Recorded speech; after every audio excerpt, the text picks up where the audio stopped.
Hey there, happy Thursday and another Facebook Live. And this month I've been talking about the benefits of gratitude and having a gratitude practice. Last week I was discussing kind of the science behind the practice of gratitude and the benefits it can have on your health.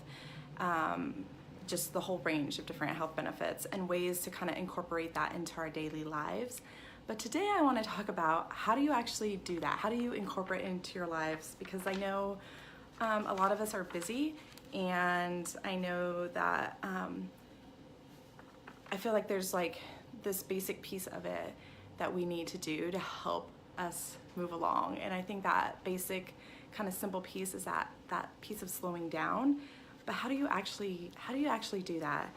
I think one of the biggest roadblocks is that we're always on the go, right? And so we're just so busy moving, we're so busy doing like everything that we have to do as parents, as new parents, like everything, new things are coming up. We're having to learn new things, and it can get frustrating and it can get overwhelming. And we're always kind of moving at that fast pace that we kind of forget to slow down and step back and kind of take it one step at a time. And so I don't know about you, but how many times have you like multitask things, right? Like you're reading something, or you're answering emails while you're eating, or like have you ever been on the phone while you're also trying to answer emails or something like that? Like I may or may not be guilty of that just even today.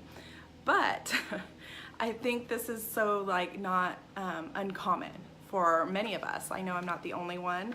I've talked to many people here, just even in my office, about that. I think it's so commonplace. That's like we have all these things that make life easier and on the go, like drive-thrus and delivery and all sorts of things. But when we're in that constant state of this go mode, right, all the time, it's easy to focus on the things that get in our way and that are upsetting. Like say you're driving to work and you hit all the red lights, right? And we get frustrated and we get angry and get upset. Maybe some of us, maybe guilty, okay? Or like you're trying to get out the door and your child ends up with a dirty diaper, or they spill something, and then we're frustrated and we're angry and we're yelling and we're upset, and it just seems like everything goes wrong, everything gets in our way, everything's upsetting, and then we're just like, oh, here's more proof of how things are going wrong, versus like, okay, what are things going right? And we forget to kind of stop and look at what are the things that are happening that are going well and supporting us and allowing us to be successful and that we do enjoy in our lives. So it's like kind of slowing down, like if we can slow down in that moment, like, okay, I'm stopping here at the stoplight, but you know, that's okay. And my kid has another dirty diaper that I have to change before I'm trying to get out the door, but now I have a few more minutes that I can like engage with them and talk to them. And as they're smiling, hopefully, right? So if I can stay calm, then they can hopefully stay calm in that moment too. But when I'm feeling rushed and upset, then they sense that and they get upset too. So what are some ways that you can actually slow down, right? And make that space for gratitude? It can be simple things. I talk about this in regards to self-care too. Like it doesn't have to be big, extravagant things like I've got to write out all day, every day what my list of gratitude things are. If you don't have time to do that, you know, but just sometimes it's pausing, right? Do you drink something in the morning? Like, do you drink coffee? Do you drink tea? Do you drink some hot lemon water? Whatever it is, like even just plain water or something. Like to take a minute in that time and like savor it and like, gosh, this tastes good. This is warm. You know, maybe put cream in your coffee. This is creamy. Like enjoy that moment. In that moment, like I've got this nice drink to have, right? And then also reminding yourself that somehow everything does work out.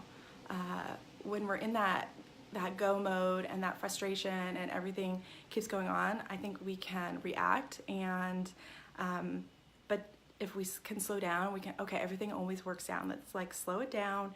We're in this moment. If we're thinking ahead, it becomes overwhelming, and we can catastrophize and think of all the things that aren't going to be right. But you're in this moment, you're fine. All my worries are future based. Like none of this has happened yet, and I don't even know that it will happen. So me worrying about it happening, right? They're not founded on what's happening in this moment. And unless you're being chased by a bear, which I'm gonna guess most of you that are listening to me haven't been chased by a bear ever, or you're experiencing some like imminent danger, you guys, you're okay. Your problems are figure outable, okay? But if when you get in those moments and you feel like you're spinning out of control, like you just need to reground yourself like in this moment. And something that I use a lot with my clients is like, and the moms that I work with, is like kind of using your senses and notice what's going on around you. Exactly where are you? What do you feel like? Do you feel this couch, supporting you, or the ground that you're standing on? Do you smell the coffee brewing in the background, or that you're holding in your hands? Do you see the sunlight pouring through the window? Can you hear, I don't know if you guys can hear it, but the leaves have been like blowing in the background all day. It totally feels like fall. I even wore a scarf. But anyways, that's beside the point. But like listening to the leaves in the background blowing. So like using each of your senses to like ground you like in this moment. This is where I'm at, okay? So, and just kind of step back and just look at the big picture, guys. Sometimes it can help to do something for somebody else to like feel like, okay, this is, everything gets overwhelming when I'm in my thing that I'm worried about. But if I can step back and help someone else, or volunteer, or even just helping your child do something, like, okay, we're rushing off, but okay, I'm going to sit here, I'm going to help you tie your shoes, and maybe I can take a quick minute and teach you how I do it, or talk you through it. And maybe you don't know, you're not going to learn it in this moment, but I'm going to start talking you through what it is that I'm doing and what's happening. But if it's too big of a commitment, because sometimes it is, it's just like stepping outside and moving to another room, or going for a quick walk, or I don't always have time, but sometimes even between my sessions I like to go for a quick walk around the block. It's usually about 5 minutes, which depending on the time between clients, like it can be a perfect time. But sometimes even like going out, like I'll go out the back door and just take a couple deep breaths in and breathe in like the cool fall air, or whatever it is. Like in the summer it gets kind of hot, but and just kind of take a few minutes and just like, okay, breathe in. Not even a few minutes, guys, honestly, it's like a minute. But it can totally like reset where I'm at, especially if it's like, so I can then be present for the next people. So if you can even do that with your kids, it's like overwhelming, you're frustrated, you're in a rush, it's like, okay, I'm gonna just take a minute, I'm gonna take a deep breath, I'm gonna ground myself here in this moment and move on before I get in the car and we have to rush off to the next place. And then that can make it easier to do the next thing. So I hope this is helpful. I would love to hear what tips that you guys use.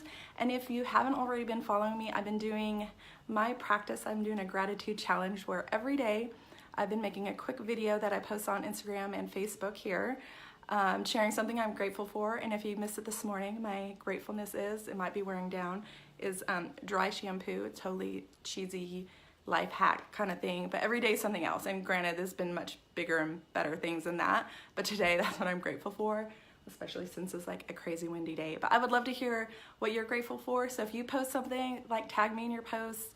I'd love to see and enjoy with you. So next week I'm going to be talking about the hustle and bustle of the holidays and how do we survive all that, guys. And so I'm gonna share some tips, kind of build on some of the things that we've been talking about these last couple weeks.